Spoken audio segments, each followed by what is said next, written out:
paz do Senhor, meus amados irmãos. Mais uma vez eu quero agradecer ao nosso Deus por essa oportunidade de estar aqui, ministrando mais uma escola bíblica dominical, né? Agradeço também aos irmãos, à igreja, pela atenção que nos tem dado. Para aqueles que não me conhecem, meu nome é William Feitosa de Moraes. Eu sou membro da Igreja Evangélica Batista de Barra do Riacho, que é presidida pelo nosso pastor Anael Matos Azeredo, né? E desde já eu quero parabenizar, né, ao nosso pastor, ao pastor auxiliar Aurício Balbino, né, pelo seu dia, né, 14 de junho, segundo domingo do mês, né, dia do pastor, né? Não só eles, mas todos os pastores, né, que estão aí pelo nosso Brasil, né? Parabéns a todos eles. Bom, irmãos, todos vocês são muito bem-vindos aqui ao nosso canal, né?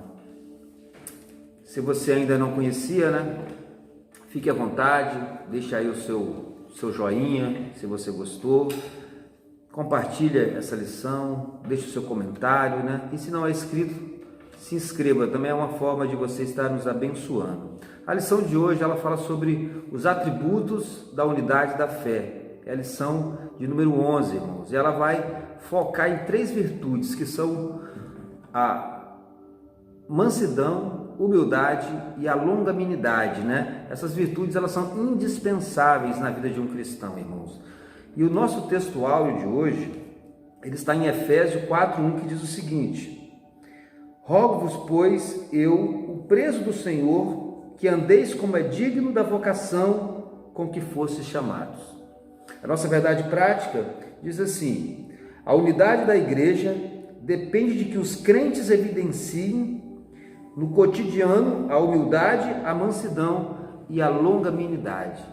A carta aos Efésios, irmãos, e também o objetivo dessa lição de hoje é mostrar que a unidade da igreja de Cristo, ela é o resultado da humildade, da mansidão e da longanimidade na vida dos crentes, dos cristãos.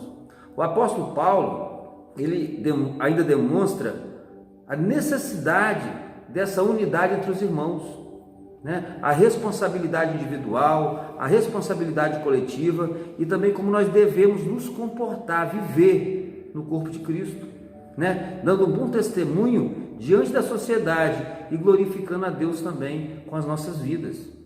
Aqueles que são de Deus, irmãos, que foram chamados, né, para ser um só povo, para habitar em um mesmo corpo, né?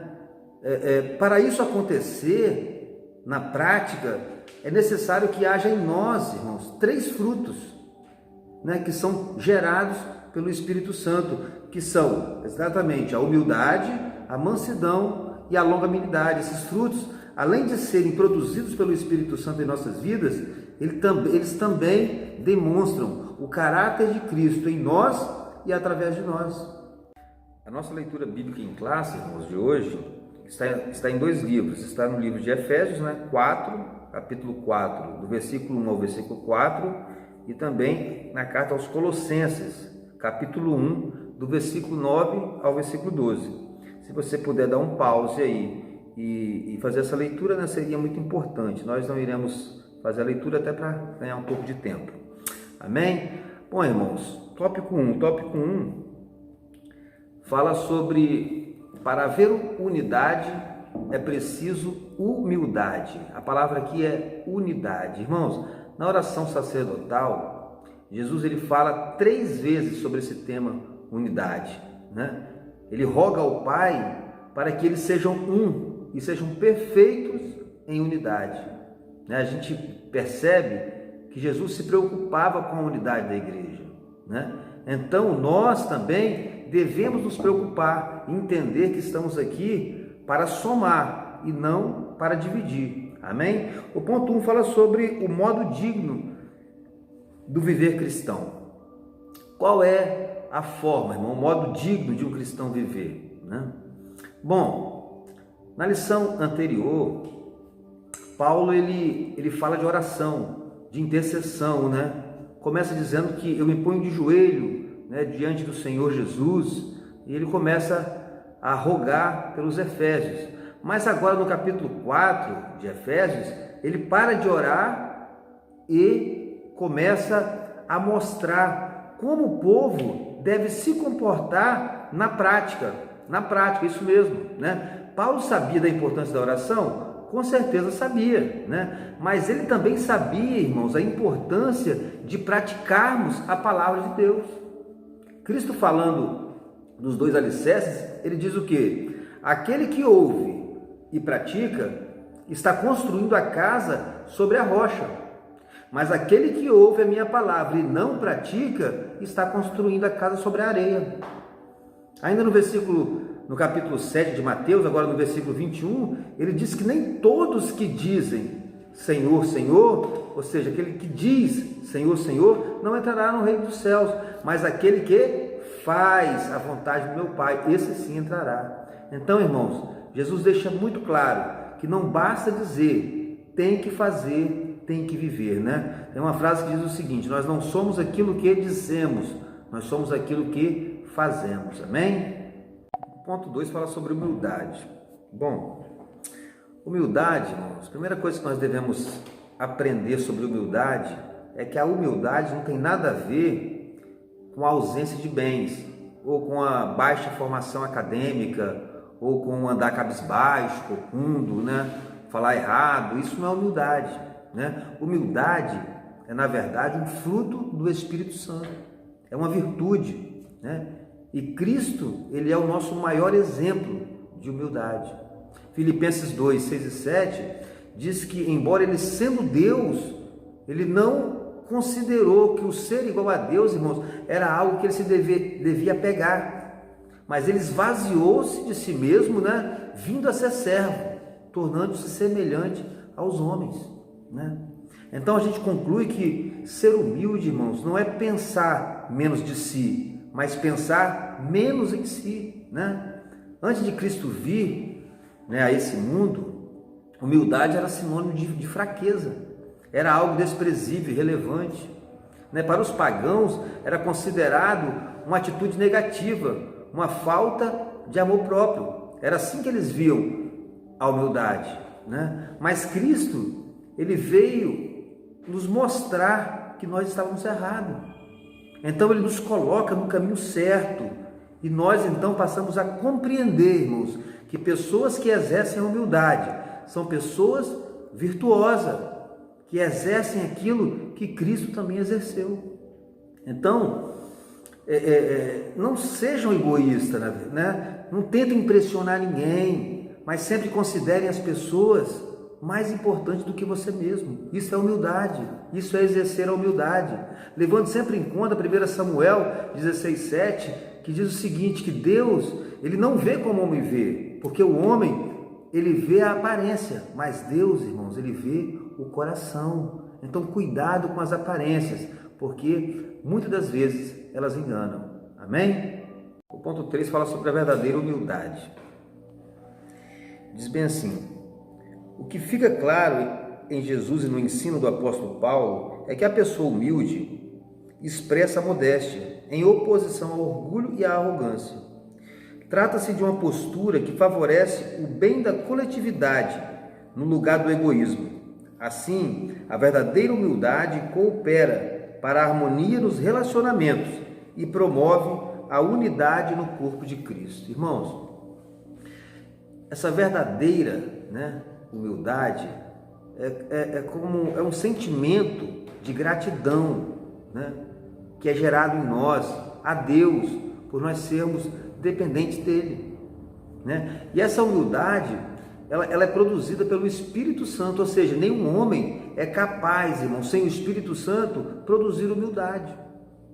Você pode até ser bonzinho, ser humano, fazer boas obras, mas humilde não. Por quê? Porque a humildade é um fruto, é um atributo divino, que o Espírito Santo gera nos corações daqueles que seguem a Cristo com sinceridade, E o interessante é que o humilde, ele não sabe que ele é humilde, porque isso é algo natural, faz parte da sua natureza, Se ele se diz humilde, na verdade ele é um arrogante, E outra coisa também, que a verdadeira humildade, ela não foca em si mesmo, mas foca no outro,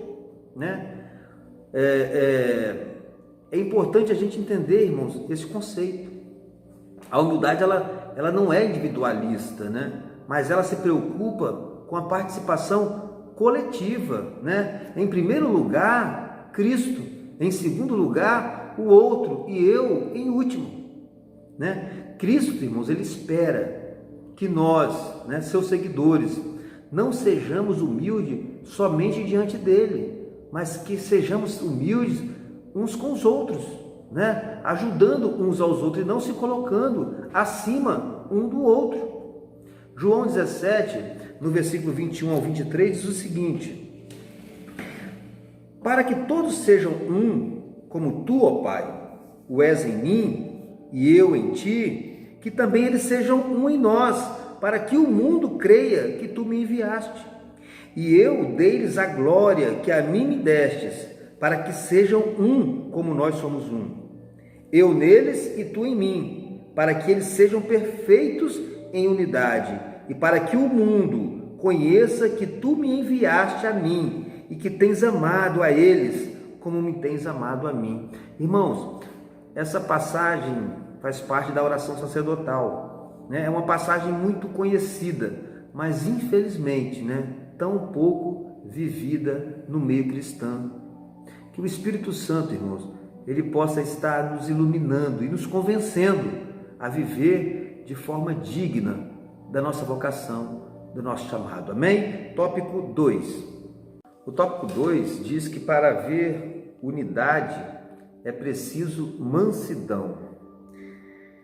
Irmãos, a virtude da mansidão produz crentes capacitados a bem gerir os conflitos, promovendo paz e conciliação na igreja local. O ponto 1 fala sobre mansidão, um fruto do Espírito. A palavra mansidão transmite o conceito de ternura, gentileza, cortesia e paciência. Essa qualidade é listada nas Escrituras como um dos aspectos do fruto do Espírito. A mansidão é um estado que deriva da humildade. O termo indica moderação nas ações, bom trato para com o semelhante e ausência de precipitação. Mateus 11, 29 diz que Cristo diz o seguinte: tomai sobre vós o meu jugo e aprendei de mim, que sou manso e humilde de coração, e encontrareis descanso para a vossa alma. Irmãos, o cristão, ele precisa ser manso e humilde de coração. Cristo não está falando de uma mansidão superficial, aparente, mas de algo que flui de dentro de nós, de dentro do coração do homem, né? Independente se um dia você foi um homem violento, uma mulher violenta, né? Isso você era antes de conhecer Cristo.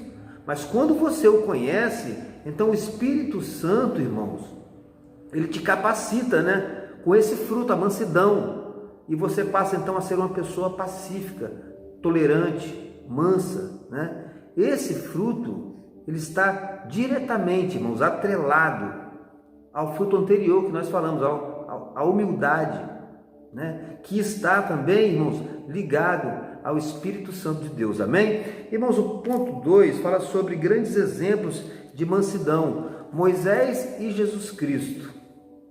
E o interessante é que em Números 12, 3, diz que não havia homem na terra mais manso do que Moisés.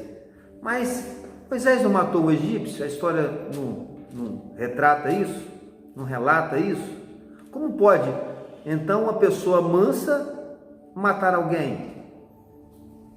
A verdade, irmãos, é que Moisés nem sempre foi manso. Ele era um guerreiro do maior exército da época, o exército egípcio, né? Ele só se tornou essa pessoa mansa, irmãos, e humilde, depois de ter tido uma experiência pessoal com Deus, ali na sarça ardente, né? Depois sim, o seu comportamento mudou e Moisés passou de um homem violento para um pacificador, né? E Jesus, então, esse aí dispensa comentários, né? Em Isaías 53, 7 diz o seguinte a respeito de Jesus: diz que ele foi oprimido, mas não abriu a sua boca, como um cordeiro foi levado ao matadouro, e como ovelha muda perante os seus tosqueadores, e ele não abriu a sua boca, né? Isso falando de Jesus. Em Mateus 12, do 14 ao 21, diz o seguinte, Mateus 12, de 14 ao 21. E os fariseus, tendo saído, formaram um conselho contra ele para o matarem. Jesus, sabendo isso, retirou-se dali e acompanhou uma grande multidão de gente, e ele curou a todos, e recomendava-lhes rigorosamente que não o descobrissem, para que se cumprisse o que fora dito pelo profeta Isaías, que diz: eis aqui o meu servo que escolhi, o meu amado, em quem a minha alma se compraz. Porei sobre ele o meu espírito, e anunciará aos gentios o juízo. Ele não contenderá, nem clamará, nem alguém ouvirá pelas ruas sua voz. Não esmagará a cana quebrada, e não apagará o morrão que fumega, até que faça triunfar o juízo. E em seu nome os gentios esperarão. Irmãos, ele foi humilhado, foi caluniado, foi julgado injustamente, né? E o que ele diz? Ele diz o seguinte, irmãos: Pai, perdoa-lhes, pois eles não sabem o que fazem. Jesus Cristo, irmãos, este é o nosso maior exemplo. O ponto 3 fala sobre a verdadeira mansidão. Perceba que a verdadeira mansidão, ela se opõe, ela é contrária ao orgulho. O homem manso, ele não é orgulhoso. O homem manso, ele pensa pouco nas suas reivindicações, nos seus direitos, né? Mas ele prioriza o coletivo, o bem-estar do outro. Isso para ele é mais importante. Tem um ditado que diz que se para ganhar uma discussão eu preciso perder um amigo, então eu prefiro perder a discussão. E é uma grande verdade isso, né? Essas virtudes, irmãos, ser manso e ser humilde, elas são encontradas diretamente no caráter de Jesus Cristo, né? Jesus Cristo se descreve como manso e humilde de coração, amém? O ponto 4, irmãos, o ponto 4 fala sobre mansidão. A mansidão pressupõe a conciliação, ou seja, mansidão não é uma fraqueza. Ser manso não quer dizer que você é fraco, mas que você tem o poder sob controle, né? Os mansos são pessoas disciplinadas, pessoas capacitadas a perseverar na perseguição. São pessoas que não revidam aos maus tratos, irmãos, sofridos, né? E não se apressam a fazer juízo do outro. Eles não cedem às provocações e nem dão espaço para ressentimentos, como mostra lá em Hebreus 12:15. Os mansos, irmãos, são pacificadores, conciliadores, são pessoas equilibradas em meio às circunstâncias. O manso, ele age como um bombeiro, né? Que ajuda a apagar um incêndio, e não como um incendiário, botando mais lenha na fogueira. Pacificar e conciliar, irmãos, fazia parte da postura de Moisés, de Cristo, de Jesus Cristo e de Paulo, e também deve fazer parte da nossa postura como cristão que somos, amém? Irmãos, o tópico 3, ele fala sobre: para haver unidade é preciso longanimidade para o exercício do perdão. A virtude da longanimidade capacita o crente a ser tolerante com os erros alheios e assim liberar o perdão a seus ofensores.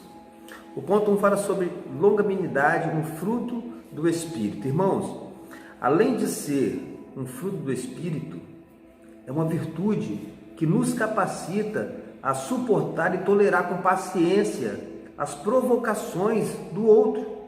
E mais, muitas das vezes, em benefício do outro e não nosso. E isso é fácil? Claro que não. A longanimidade, irmãos, ela é composta por 2 elementos fundamentais, né, que devem fazer parte da vida de um cristão, que é constância e paciência. 1 Coríntios 15:58 fala sobre isso e diz o seguinte: portanto, meus amados irmãos, sede firmes e constantes, sempre abundantes na obra do Senhor, sabendo que o vosso trabalho não será em vão no Senhor, né? Salmo 40:1 diz que esperei com paciência no Senhor, Ele se inclinou para mim e ouviu o meu clamor. Então, constância e paciência, irmãos, devem fazer parte da nossa caminhada, amém? Ser uma pessoa, irmão, de longo ânimo é ser também uma pessoa capaz de tolerar injúrias, sem ter que revidar e entender que a vingança, ela vem do Senhor e não de nós mesmos, amém? Irmãos, o ponto 2, fala sobre suportando uns aos outros, E fala sobre o seguinte, fala da seguinte forma: durante a nossa jornada cristã, nos deparamos com múltiplas situações de hostilidade. São nesses momentos conflituosos na igreja que devemos suportar uns aos outros em amor. A expressão indica que, infelizmente, teremos de enfrentar excessos cometidos em nosso meio, como as provocações alheias e atitudes carnais. Estas são comparadas a um fardo que devemos suportar por meio da prática do amor. Amém? Além do arrependimento, irmãos, o perdão é a condição imposta por Deus para nós sermos perdoados. Colossenses 3, no versículo 3, diz o seguinte a respeito do perdão: porque já estáis mortos e a vossa vida está escondida com Cristo em Deus. 3:13, diz o seguinte: suportando-vos uns aos outros e perdoando-vos uns aos outros, se algum tiver queixa contra o outro, assim como Cristo vos perdoou, assim fazei vós também. Meu irmão, fica muito claro e muito mais fácil suportar o outro quando primeiro nós decidimos perdoá-lo, E tem um ditado que diz que o primeiro a ser beneficiado, irmãos, não é aquele que foi perdoado, mas aquele que perdoa, Somos nós. Quando nós liberamos o perdão, irmãos, nós somos o primeiro a ser beneficiado com isso. Devemos ter sempre em mente que seres humanos, irmãos, são imperfeitos. Então, nunca espere perfeição de alguém que é imperfeito, Espere ofensas, injustiça, ingratidão e peça que Deus trabalhe a tolerância, a paciência e a aceitação em você, para que você possa, irmãos, amar o outro apesar das falhas que ele tem, e assim fazer parte da verdadeira unidade na igreja, E como diz o salmista: ó, quão bom e quão suave é que os irmãos vivam em união. Ponto 3, irmãos. Ponto 3 diz que o perdão como premissa do amor. O amor é um atributo divino, o principal aspecto do fruto do Espírito. É uma virtude altruísta que nos conduz a tratar aos outros como gostaríamos de ser tratados. Desse modo, a tolerância entre irmãos em Cristo deve ser mútua. Isso é, amando ardentemente uns aos outros como um coração puro, perdoando e sendo perdoado. Quando esse estilo de vida é adotado pelos crentes, acabam-se as disputas na igreja. Mateus 7,12 diz o seguinte, Mateus 7,12: portanto, tudo que vós quereis que os homens vos façam, fazei-lhe também vós, porque esta é a lei e os profetas. Este também é o segredo, irmãos, é o segredo. Faça aos outros aquilo que você quer que eles façam por você, Isso é uma ordenança divina. Aquele que não ama, irmãos, não conhece a Deus, porque Deus é amor, e amor é o quê? Atitude. Quem conhece a Deus, irmãos, ama, e quem ama, perdoa, não é verdade? Há uma frase que diz o seguinte: Deus perdoou o imperdoável em você. Então, você deve perdoar, irmãos, o seu irmão, mesmo que ele tenha cometido algo imperdoável contra a sua vida, E para concluir, nunca esqueça que a humildade, ela fortalece a unidade. A mansidão, ela acaba com os conflitos, e a longanimidade, irmãos, nos faz suportar os erros uns dos outros, né? E praticando essas verdades, essas virtudes, né? Nós então glorificaremos a Deus em nossas vidas. E aqueles que estão ao nosso redor, com certeza, né, serão convencidos de que somos um povo diferente, que somos um corpo unido, um corpo saudável, que reflete a luz e o caráter de Cristo. Irmãos, que Deus nos abençoe a sua semana, abençoe a sua vida, a sua família, e que, se Ele permitir, domingo estaremos novamente aqui. Muito obrigado, um grande abraço.